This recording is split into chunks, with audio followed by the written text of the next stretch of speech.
गुरु ब्रह्मा गुरु विष्णु गुरुदेव महेश्वरम गुरुदेव परम ब्रह्म तस्मै श्री गुरुवे नमः।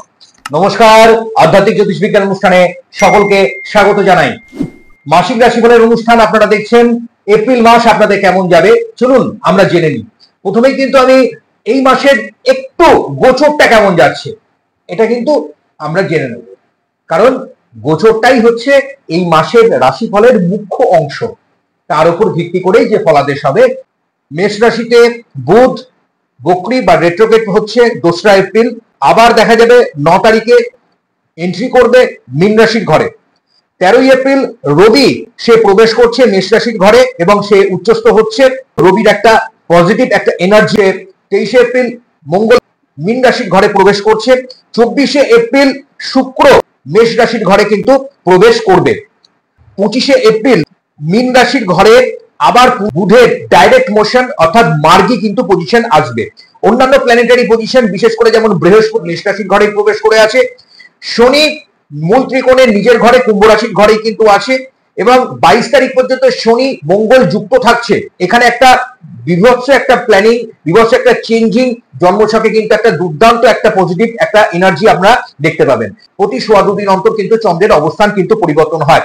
রাহু সেই একই পজিশনে আছে অর্থাৎ মীন রাশির ঘরে কিন্তু রাহু আছে, আর তার অ্যাক্সিস সপ্তম ঘরে অর্থাৎ কন্যা রাশির ঘরে কিন্তু কেতু আছে। এটা হচ্ছে গোচর, অর্থাৎ এপ্রিল মাস আপনাদের কেমন যাবে এর উপর ভিত্তি করে আপনার ন্যাটাল চার্টের সঙ্গে এই গোচরের কি সম্পর্ক আছে ডিটেলস অনুষ্ঠানটা আপনারা পুরোটাই দেখবেন এবং অবশ্যই স্পেশাল কিছু টিপস থাকবে যেগুলো বাড়িতে বসে করলে অবশ্যই আপনারা ভালো ফল পাবেন। চলুন দেরি না করে আমরা আজকের এই অনুষ্ঠান শুরু করি, যেখানে আমরা এই রাশিফল মাসিক রাশিফল প্রতিটি রাশি লগ্নের মানুষদের কেমন যাবে আমরা জেনে নিই। দেখুন, মিথুন রাশি বা মিথুন লগ্ন হচ্ছে বায়ুতত্ত্বের দ্বৈত সত্তার রাশি, অধিপতি হচ্ছে বুধ। আমরা ভালো মতোই জানি বুধের মাধ্যমে বুধের দ্বারা আমরা যত কিছু ভালো শুভ কাজ করি, কারণ বুধ হচ্ছে আমাদের বুদ্ধিমত্তার কারকতা দেয়। এবার এই মাস অর্থাৎ এপ্রিল মাস আপনাদের ক্ষেত্রে কি বার্তা আনছে চলুন আমরা জেনে নেব। প্রথমেই যদি স্বাস্থ্যকে আমরা সম্পদ হিসেবে বলি, তাহলে স্বাস্থ্যের জায়গায় বলতে গেলে এই সম্পদ কিন্তু আপনার সুরক্ষিত থাকবে, অর্থাৎ স্বাস্থ্যের জায়গা থেকে অনেকটাই আপনি ভালো ফল ভালো বেনিফিট পাবেন। পরিবারের সঙ্গে আপনার সম্পর্ক ভালো থাকবে, পরিবারের ব্যয়গুলো স্বাস্থ্যের জন্য বিশেষ করে হেলথের জন্য যে সমস্যাগুলো চলছিল সেগুলো অনেকটাই কিন্তু আপনার কমতে চলেছে। ফ্যামিলির জায়গাটা আপনার অবশ্যই বেটার হবে এবং এখানে ব্যয়ের স্থানটা অনেকটাই তুলনামূলক আগের থেকে বলা যেতে পারে কমবে। এবার আপনার এডুকেশন, যারা শিক্ষার্থী বা বিদ্যার্থী আছেন তাদের ক্ষেত্রে সময়টা যেমন ভালো, যারা অলরেডি কম্পিটিটিভ এক্সামের জন্য কোনো না কোনো জায়গায় পরীক্ষা দিচ্ছেন, ট্রাই করছেন, নতুন কোনো বিজনেস করবেন মনে করছেন, বিভিন্ন সেক্টরে আছেন, তাদের জন্য কিন্তু সময়টা অবশ্যই খুব আদর্শ বা ভালো সময়। তবে একটা কথা বলে রাখছি, কোন শেয়ার বা লটারিতে যদি আপনি ইনভেস্টমেন্ট করতে চান একটু দেখে বুঝে করবেন, কারণ এখানে কিছুটা লস আপনার হতে পারে। কারণ আমি বারবার বলছি এই সময়টা বিশেষ করে অন্তত সেকেন্ড উইক পর্যন্ত আপনাকে সাবধানে থাকতে হবে। রবি যখনই মেষ রাশির ঘরে উচ্চস্থ হয়ে যাচ্ছে 13ই এপ্রিলের পর থেকে সময়টা কিন্তু তুলনামূলক আপনার ক্ষেত্রে ইনভেস্টমেন্টের জন্য আমি বারবার বলছি ভালো।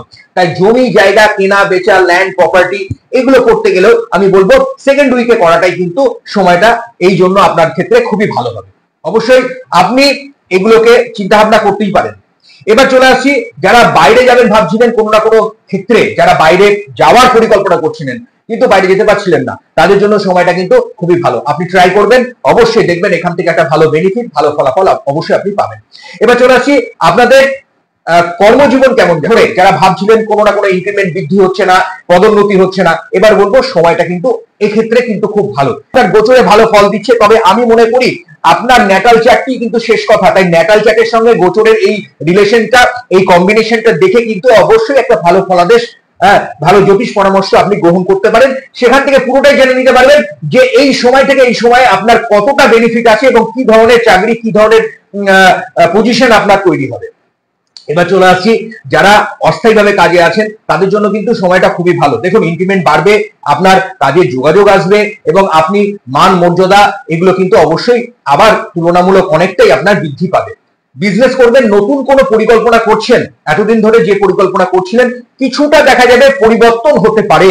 কিছু কিছু ক্ষেত্রে আপনার কাজের পরিবর্তন আপনাকে একটা বিরাট একটা জায়গা বেনিফিটও দিতে পারে।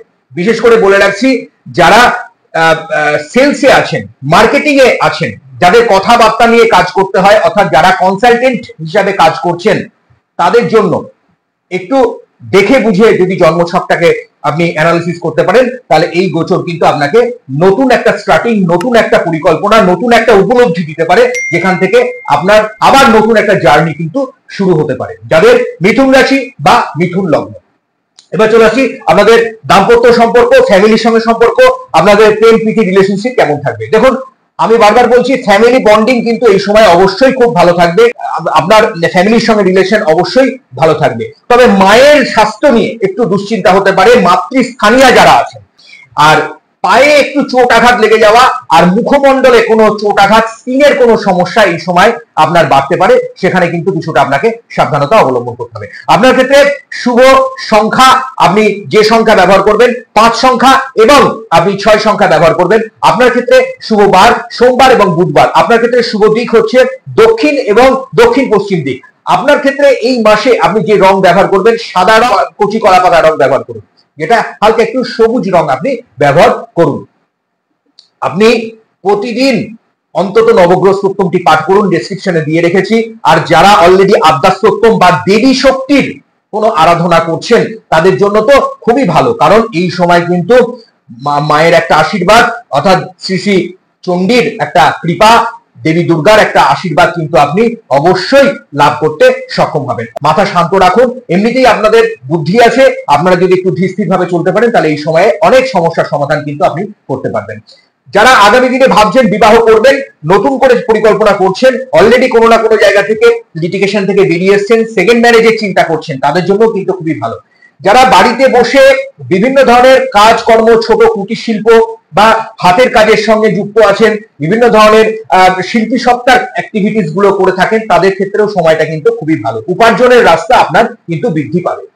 তাই ভালো থাকবেন, সুস্থ থাকবেন, আপনাদের এই মাস খুব ভালো কাটুক, ঈশ্বরের কাছে আমি প্রার্থনা করি, পরমপিতার কাছে আমি প্রার্থনা করি। আর অনুষ্ঠান যদি ভালো লাগে অবশ্যই সঙ্গে থাকবেন এবং আপনারা এই অনুষ্ঠান দেখতে থাকুন, আরো নতুন নতুন তথ্য আপনারা অবশ্যই পাবেন। নমস্কার।